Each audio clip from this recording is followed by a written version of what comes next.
제7장.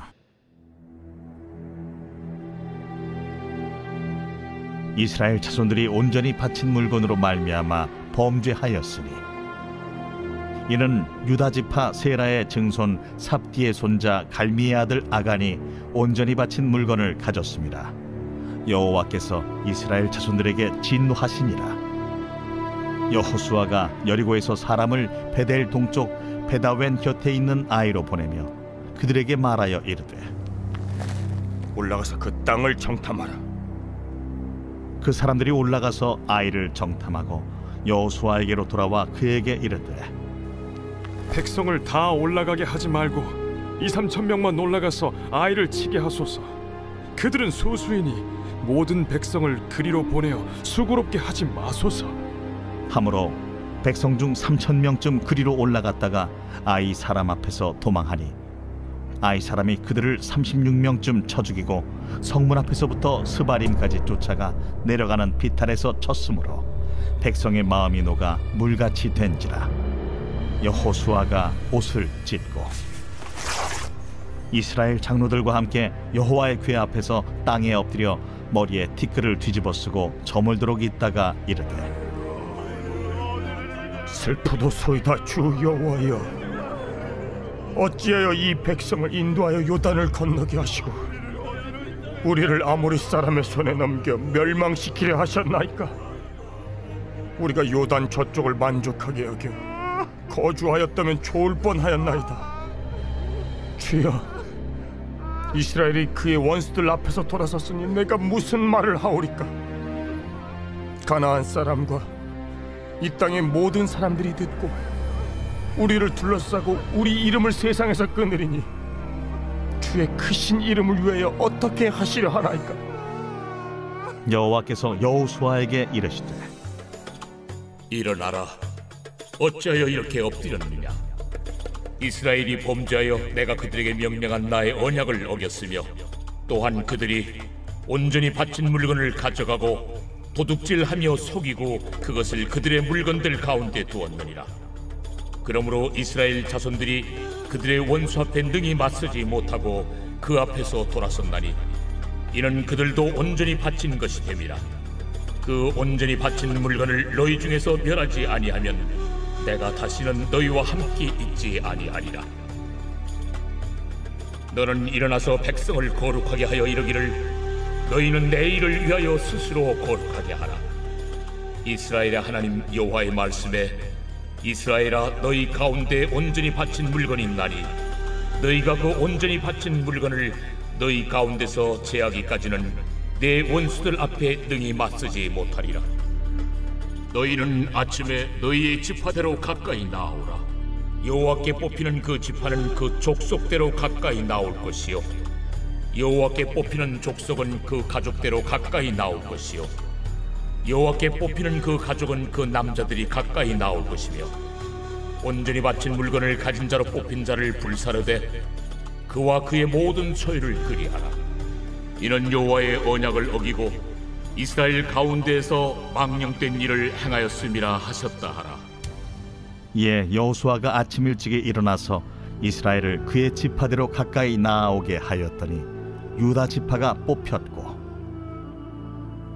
유다 족속을 가까이 나아오게 하였더니 세라 족속이 뽑혔고, 세라 족속의 각 남자를 가까이 나아오게 하였더니 삽디가 뽑혔고, 삽디의 가족 각 남자를 가까이 나아오게 하였더니 유다 지파 세라의 증손이요 삽디의 손자요 갈미의 아들인 아간이 뽑혔더라. 그러므로 여호수아가 아간에게 이르되, 내 아들아, 청하노니 이스라엘의 하나님 여호와께 영광을 돌려 그 앞에 자복하고 내가 행한 일을 내게 알게 하라. 그 일을 내게 숨기지 말라. 하니 아간이 여호수아에게 대답하여 이르되, 참으로 나는 이스라엘의 하나님 여호와께 범죄하여 이러이러하게 행하였나이다. 내가 노력한 물건 중에 시날산의 아름다운 외투 한 벌과 은 200세겔과 그 무게가 50세겔 되는 금덩이 하나를 보고 탐내어 가져나이다. 보소서, 이제 그 물건들을 내 장막 가운데 땅속에 감추었는데 은은 그 밑에 있나이다. 이에 여호수아가 사자들을 보내매 그의 장막에 달려가 본즉 물건이 그의 장막 안에 감추어져 있는데 은은 그 밑에 있는지라. 그들이 그것을 장막 가운데서 취하여 여호수아와 이스라엘 모든 자손에게 가지고 오매 그들이 그것을 여호와 앞에 쏟아 놓으니라. 여호수아가 이스라엘 모든 사람과 더불어 세라의 아들 아간을 잡고 그 은과 그 외투와 그 금덩이와 그의 아들들과 그의 딸들과 그의 소들과 그의 나귀들과 그의 양들과 그의 장막과 그에게 속한 모든 것을 이끌고 아골 골짜기로 가서 여호수아가 이르되 내가 어찌하여 우리를 괴롭게 하였느냐? 여호와께서 오늘 너를 괴롭게 하시리라 하니 온 이스라엘이 그를 돌로 치고 물건들도 돌로 치고 불사르고 그 위에 돌무더기를 크게 쌓았더니 오늘까지 있더라. 여호와께서 그의 맹렬한 진노를 그치시니 그러므로 그곳 이름을 오늘까지 아골 골짜기라 부르더라. 오늘도 이 새벽에 주님의 보좌 앞으로 나오시는 성도들에게 하나님의 은혜와 평강이 함께 하시기를 축원드립니다. 오늘 여호수아 7장 말씀 함께 살펴보겠습니다. 여호수아서는 모세 오경의 실천에 해당됩니다. 광야 40년 세월을 보낸 이스라엘 백성들이 훈련을 받고 가나안 땅을 정복하는 장면이죠. 또한 하나님께로부터 받은 율법의 내용들을 가나안 땅에서 실행하는 장면입니다. 여호수아서는 4개의 주제로 이루어져 있습니다. 가나안 땅에 입성하는 장면, 가나안 땅을 정복하는 장면, 그리고 정복한 땅을 분배하는 장면, 그리고 그들이 정착하여 살아가는 장면으로 이루어져 있는데요. 우리는 그 중에 두 번째 정복의 장면에 와 있습니다. 하나님의 명령을 쫓아서 이스라엘 백성들은 요단강을 건너게 되었습니다. 그들이 처음 진을 친 곳은 요단강 건너편 길갈이었습니다. 이곳에서 광야 시대에 태어난 출애굽 2세대들이 할례를 받고 그리고 가나안 땅에서 들어와 첫 번째 유월절을 지내게 됩니다. 이들은 이 할례를 받고 유월절을 지내며 여리고성 전투를 준비하게 되는데요. 놀랍게도 하나님께서는 여리고성을 하루에 한 바퀴씩 돌고 마지막 날 7바퀴를 돌며 나팔 소리와 함께 함성을 지르라는 명령을 하시죠. 이 명령대로 순종하였더니 여리고성은 무너지게 됐고 그들은 여리고성을 점령하게 되었습니다. 이 여리고성은 하나님께서 친히 정복하신 성읍이었기 때문에 그곳에 있었던 모든 전리품은 이스라엘 백성들이 갖지 못하고 하나님께 바쳐지게 되었습니다. 또한 하나님께 바쳐진 성읍이었기 때문에 이곳에는 사람이 살지 못하게 됩니다. 하나님은 여리고성을 다시 짓는 자들에게 영원히 저주를 내리시겠다고 명령하시죠. 이것은 하나님께 바쳐진 성읍이고 그 이후의 모든 전쟁은 하나님께서 이스라엘 백성들에게 선물처럼 승리를 보장해 주시겠다는 샘플, 본보기였습니다. 그런데 안타깝게도 오늘 7장 1절에서는 아간이 이 여리고성에서 범죄를 하였다고 합니다. 하나님께 다 바쳐진 여리고성이었지만 그곳에서 자기가 탐내는 것을 가져와서 자기의 장막에 숨겨놓게 된 것이죠. 이 사실을 전혀 몰랐던 여호수아와 이스라엘 백성들은 다음 정복지를 정탐하게 됩니다. 그것은 바로 아이성이었는데요. 여호수아는 정탐꾼을 아이성에 보냅니다. 이것 역시 하나님이 지시한 내용이 아닌데 여호수아가 임의로 판단하여 진행하게 되는 것이죠. 하나님께서 여리고성 전투를 하나님이 직접 지도해 주시고 그 이유는 여호수아가 판단하여 진행하도록 합니다. 이것이 그리스도인의 자유임을 누차 말씀을 드리고 있죠. 여호수아서는 그리스도인의 자유를 가장 선명하게 드러내 보이는 구약의 성경입니다. 하나님이 큰 울타리를 정해주시고 그 안에서는 하나님의 법도를 지키며 스스로 결정하고 선택하여 자유롭게 행하도록 하십니다. 그러면 하나님이 여호수아 1장에서 네가 밟는 모든 땅을 너에게 줄 것이고 네가 어디로 가든지 형통할 것이라고 말씀하십니다. 그래서 여호수아는 이 하나님의 말씀을 정확하게 인지하고 가나안 땅에 들어가 자신이 선택하고 결정하는 대로 하나님의 울타리 안에서 마음껏 행동을 하죠. 아이성으로 정탐꾼을 보내게 됩니다.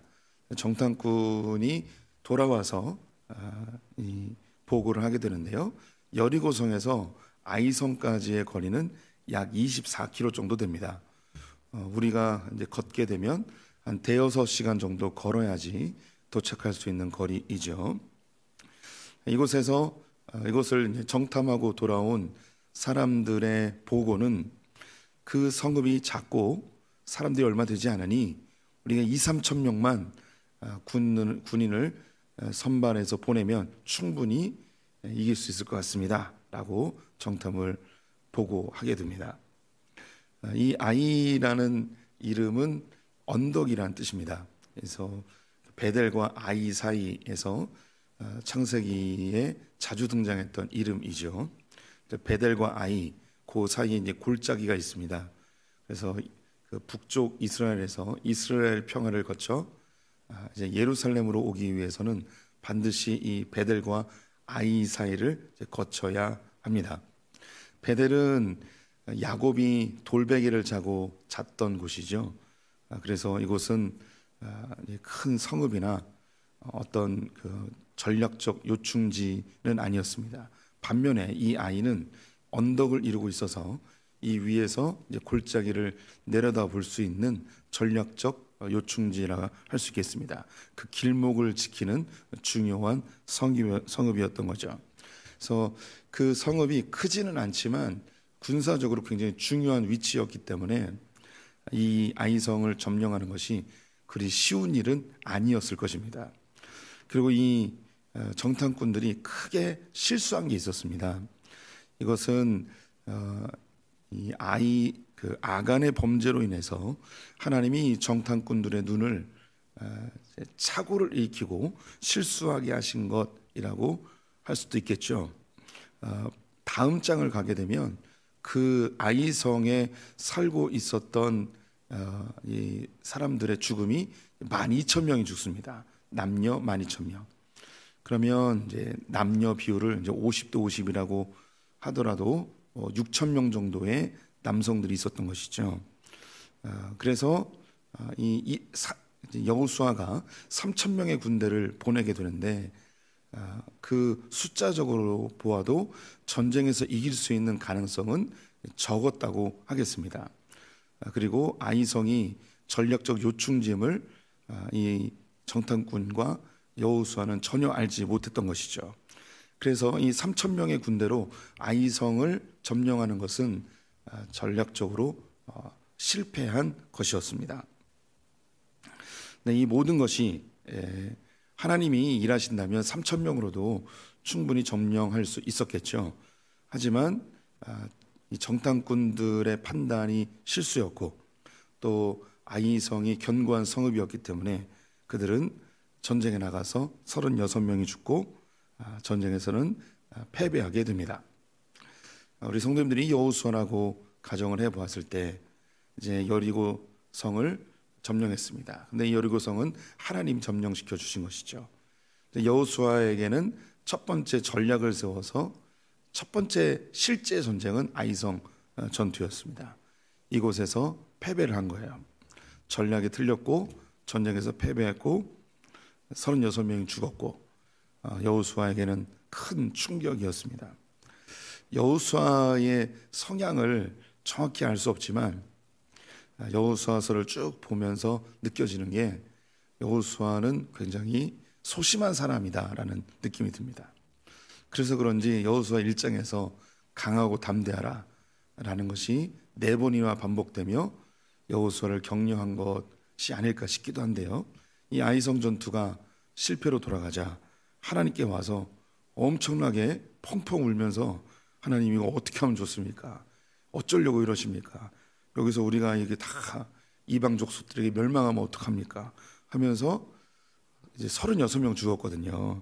뭐 엄청나게 죽은 것도 아닌데 뭐 인생이 망한 것처럼, 민족이 멸망할 것처럼 엄청나게 하나님 앞에 대성통곡하며 하나님 앞에 옷을 찢고 죄를 뿌리고, 이 모습을 보면 민족이 멸망한 것 같아요. 곧 멸망할 것처럼 엄청나게 울부짖고 있는데, 여호수아를 보면 저의 모습을 보는 것 같고 굉장히 소심하고 쫄보고 그런 것 같습니다. 그래서 약간 안쓰럽기도 하고 좀 측은해 보이기도 하고 우리의 모습인 것 같습니다. 조금만 잘못돼도, 조금만 아파도 정말 죽을 것 같고, 그렇죠. 굉장히 어딘가 원인을 못 찾으면 금식기도 해야 되죠. 주님, 내가 이렇게 죽으면 안 됩니다. 주님, 아직도 애들 키워야 되고 아직 할 일이 많습니다. 주님, 제발 살려주십시오. 막 그러는 게 우리 모습이죠. 네. 제 둘째 아들이 책상에 부딪혀가지고 눈이 이렇게 찢어졌어요. 근데 속살까지 찢어져가지고 한 30바늘을 꼬맸거든요. 그랬는데 그때 저의 모습을 보면 이 여호수아의 모습 같아요. 그래서 하나님, 눈에 문제가 생기면 어떡합니까? 이럴 수 있습니까? 막 이런 거죠. 네. 우리의 모습 같아요.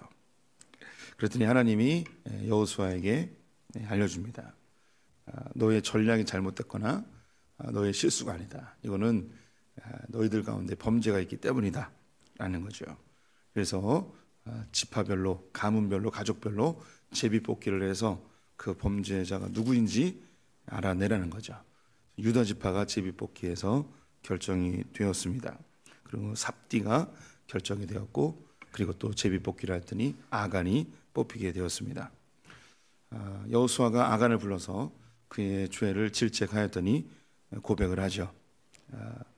너무 탐이 나서 외투 한 벌과 은 200세겔과 금 50세겔을 취하여서 자기의 장막에 숨겨놓고 땅속에 감추었다고 이야기합니다.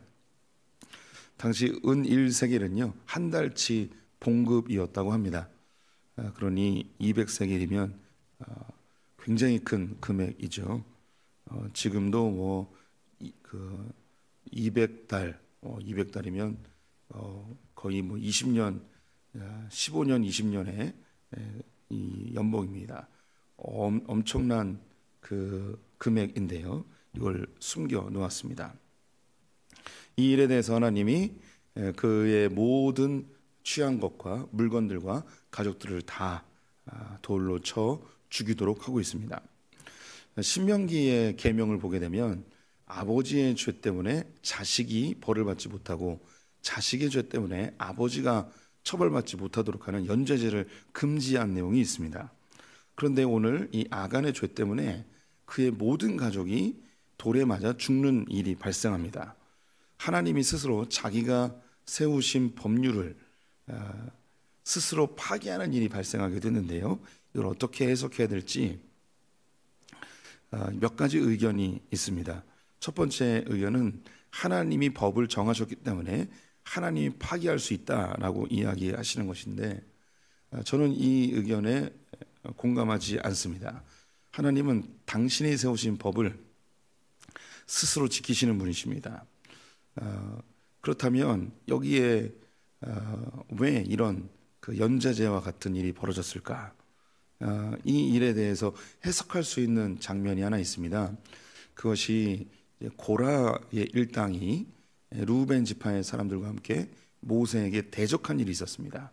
이때에 같이 동참했던 지도자들 200명이 불에 타 죽게 되고, 그의 가족들이 땅이 갈라져 땅이 삼켜버리는 일이 발생하게 되었습니다.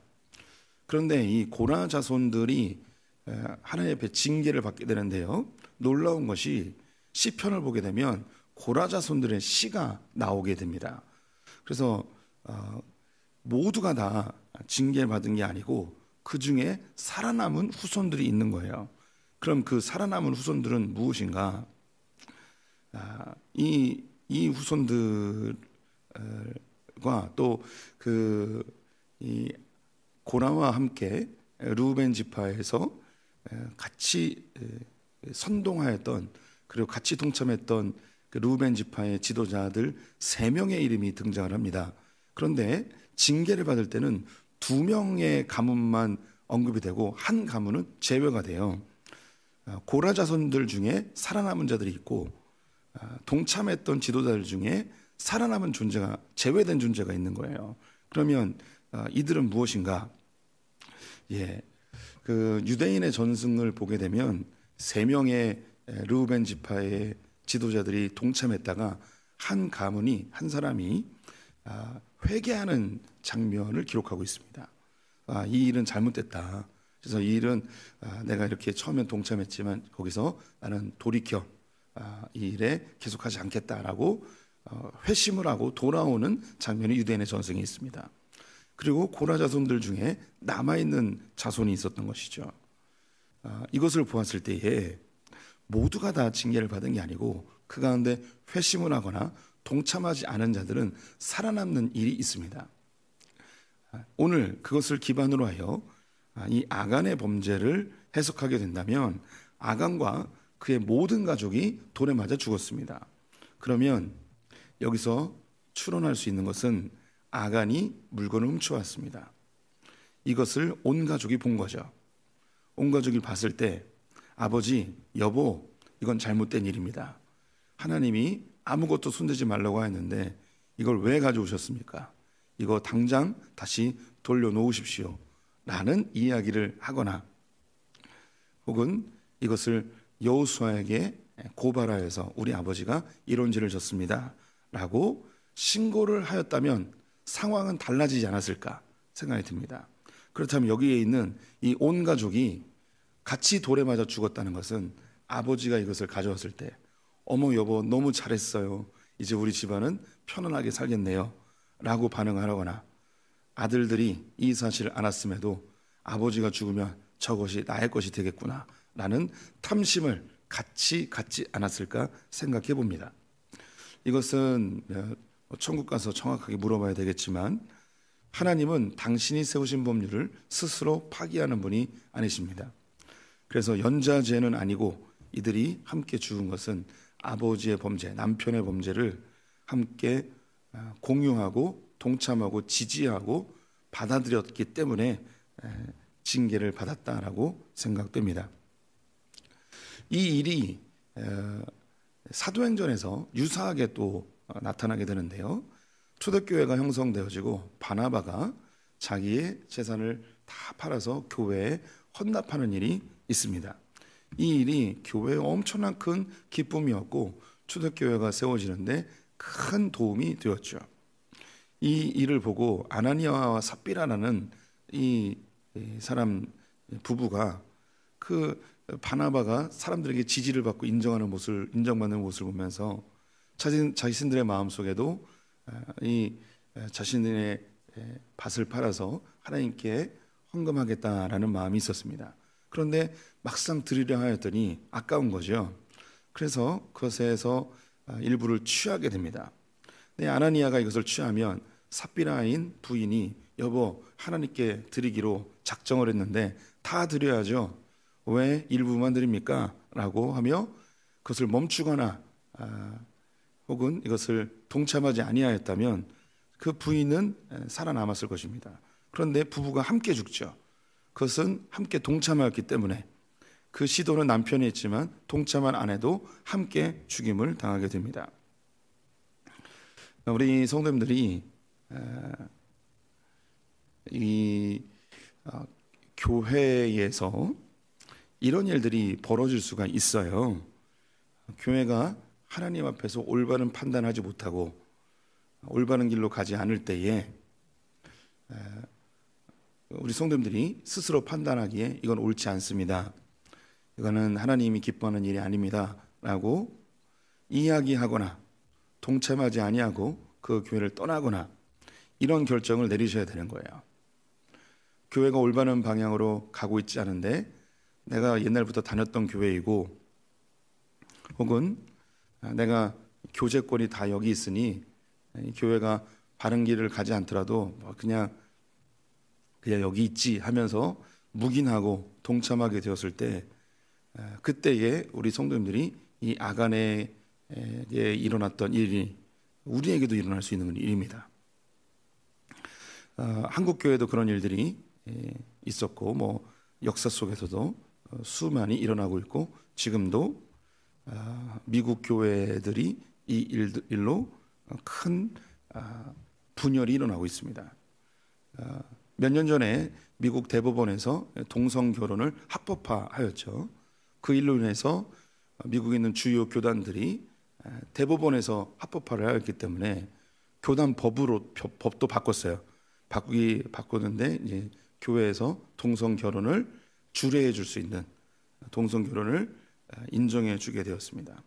이 일로 인해서 내가 이 한 교회들이 이 교단의 법을 따를 것인가 아니면 따르지 않을 것인가에 대하여 이것은 우리의 신앙 양심상 올바르지 않다 해서 그 교회를 탈퇴하는 교회들이 나타나게 되었습니다.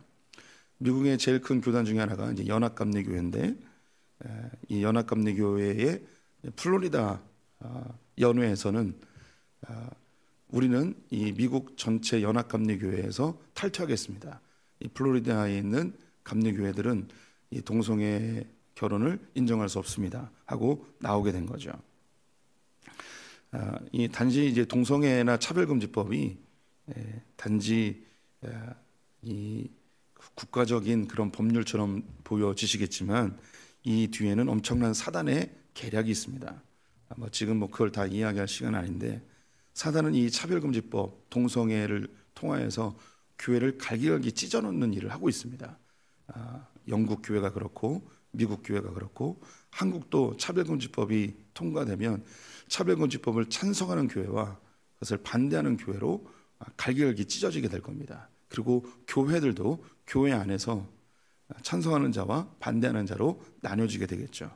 담임 목사님이 찬성하는데 성도들이 반대하면 성도들이 나가버려야 되는 거예요. 성도들이 찬성하는데 담임 목사님이 거부하면 또 갈라지게 되는 거죠. 엄청난 나눔이 일어나게 됩니다. 그런데 이것은 요한계시록에 이미 다 예고되었던 일인데요. 이런 일이 발생했을 때 교회가 우리 성도님들 보시기에 바르지 않은 길로 가고 있다면 이것을 묵인하거나 동참하거나 그냥 좌시하게 되어지면 그때는 이 아간의 범죄와 똑같이 그렇게 함께 징계를 받게 됩니다. 올바른 일이 아니다, 교회가 바른 길로 가지 않다 싶으시면 그것을 이야기하시거나 이야기함에도 불구하고 올바른 길로 가지 않으면 우리 성도님들은 교회를 떠나 내 신앙의 올바른 교회를 찾으셔야 됩니다. 그렇게 해야 돼요.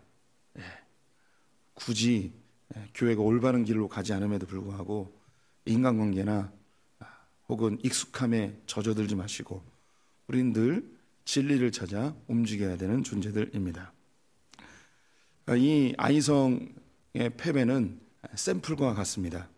앞으로 많은 전쟁을 하게 될 텐데 하나님의 명령대로 하는 전쟁은 승리하고 하나님의 명령대로 하지 아니하면 실패할 뿐만 아니라 그 죄로 인하여 한 가문이 몰락하듯이 온 민족이 몰락할 수도 있다는 거죠. 교회는 그렇게 복음으로 말씀으로 운영되어져야 합니다. 또한 우리 성도님들의 삶도 그렇게 운영되어져야 하죠. 그렇지 않을 때에는 그 영역이 하나님 안에서 몰락하게 되고 사단에게 빼앗겨 버리게 되고 더 나아가 내 인생 전체가 사단에게 장악되어질 수 있습니다. 우리 성도님들이 하나님의 말씀대로 살아서 그 풍성함을 누리는 모든 성도님들 되시기를 주님의 이름으로 축원드립니다.